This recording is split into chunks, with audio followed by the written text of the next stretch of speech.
कल प्रधानमंत्री मोदी का जन्मदिन है और उससे ठीक पहले मोदी 3.0 यानी कि जो तीसरा कार्यकाल है मोदी सरकार का, उसने अपने 100 दिन पूरे किए हैं। आज के दिन सबसे पहले आपको दो तस्वीरें देखना जरूरी है।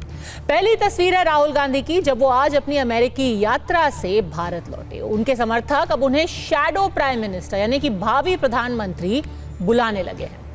उनके अमेरिका दौरे में भी ये बात स्पष्ट हो गई थी कि चाहे भारत हो या अमेरिका, मोदी सरकार के ऊपर हमला करने की उनकी लाइन और लेंथ जस की तस बनी रहेगी। दूसरी तस्वीर जो हम आपको दिखा रहे हैं वो है प्रधानमंत्री मोदी की, जो अपने जन्मदिन से एक दिन पहले अपने गृह राज्य यानी कि गुजरात में है। राज्य में पीएम के कई कार्यक्रम थे। उन्होंने गांधीनगर में लाभार्थियों से बातचीत की, फिर अहमदाबाद में 8,000 करोड़ से अधिक की परियोजनाओं का उद्घाटन और शिलान्यास भी किया।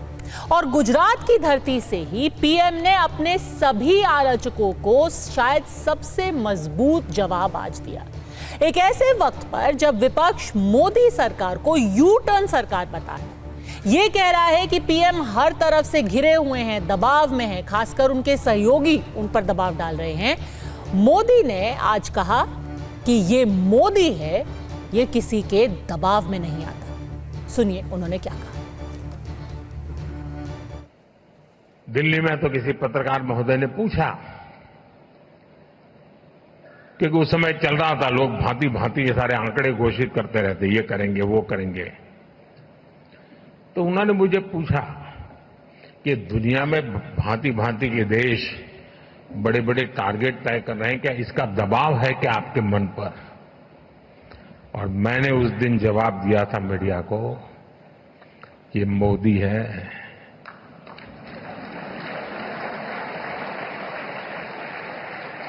यहां किसी का दबाव नहीं चलता है। फिर मैंने कहा था कि हां, मुझ पर दबाव है, और वो दबाव है हमारी भावी पीढ़ी के संतानों का। ये समिट हमारे बाद दूसरी, तीसरी, चौथी पीढ़ी के उज्जवल भविष्य की गारंटी बनने वाली है। तो मोदी साफ कह रहे हैं कि मेरे ऊपर कुछ भी दबाव नहीं है। 100 दिन बीत चुके हैं और 100 दिन के बाद ये बात तो तय है कि अब लड़ाई नैरेटिव की है। कांग्रेस ने सरकार के पहले 3 महीनों को पूरी तरह से विफल बताया। मुख्य विपक्षी दल ने कहा कि महिलाओं के खिलाफ अपराध बढ़ रहे हैं, साथ ही साथ कानून व्यवस्था कुल मिलाकर एक बड़ी समस्या बन गई है सरकार में। उन्होंने मणिपुर की स्थिति का जिक्र किया, बेरोजगारी और महाराष्ट्र में शिवाजी की प्रतिमा के ढहने को सरकार की कुछ विफलताओं के रूप में बताया। लेकिन प्रधानमंत्री की बॉडी लैंग्वेज आज बिल्कुल अलग थी। आज जब उन्होंने गुजरात में बात की तो ये साफ कर दिया कि तीसरा कार्यकाल तो सुचारू रूप से चल ही रहा है। वो जिस विजन के साथ काम कर रहे हैं वो विजन है 2047 का। कि जो मोदी जी चुनाव प्रचार प्रसार के दौरान अपने पहले 100 दिन के प्लान का जिक्र करते थे, उनके सामने विफलताओं का एक पुलिंदा खड़ा है। और हमारा सवाल है कि क्या है प्लान? प्लान यह है कि आप बैसाखियों पर आ जाकर खड़े हैं, आपने यू टर्न की सरकार के नए कीर्तिमान स्थापित किए हैं, रेल ध्वस्त है, इंफ्रास्ट्रक्चर ध्वस्त है, महिला सुरक्षित है, बेरोजगारी नित नया चरम छू रही है। यही है आपका रिपोर्ट कार्ड। यू टर्न सरकार पिछले 100 दिन से चल रही है और यू टर्न करने को मजबूर इस देश के लोकतंत्र ने किया है, इस देश के विपक्ष ने किया है।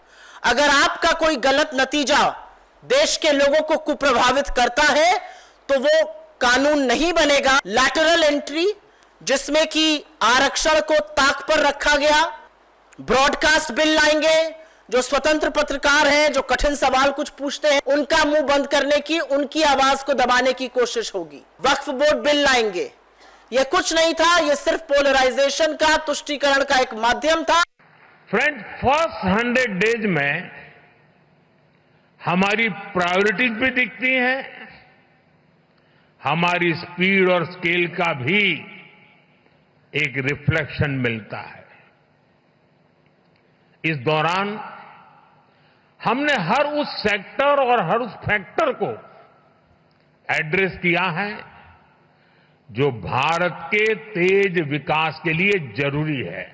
60 साल बाद लगातार किसी सरकार को थर्ड टर्म दिया है।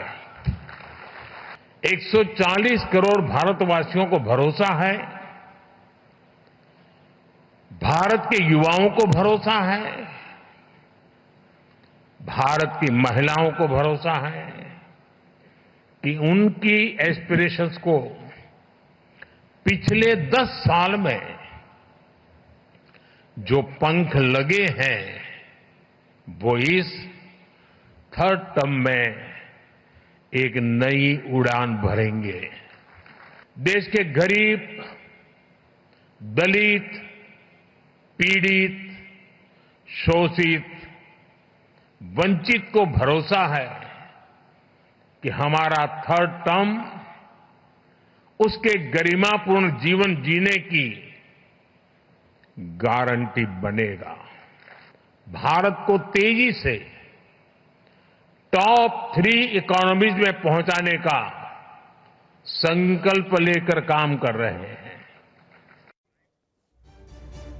लेकिन 100 दिन के बाद क्या वाकई सरकार पर कोई दबाव नहीं है या ये एक दिखावा है? आइए देखें कि सरकार के आने वाले दिनों के लिए प्लान है क्या। सूत्रों के मुताबिक डिफेंसिव होने की बजाय केंद्र सरकार के इस कार्यकाल में 1 नेशन 1 इलेक्शन लाने को लेकर सरकार आश्वस्त। जनगणना की कवायद भी जल्द ही शुरू की जा सकती है। इसमें जाति का कॉलम होगा या नहीं, इस पर फैसला अभी बाकी है।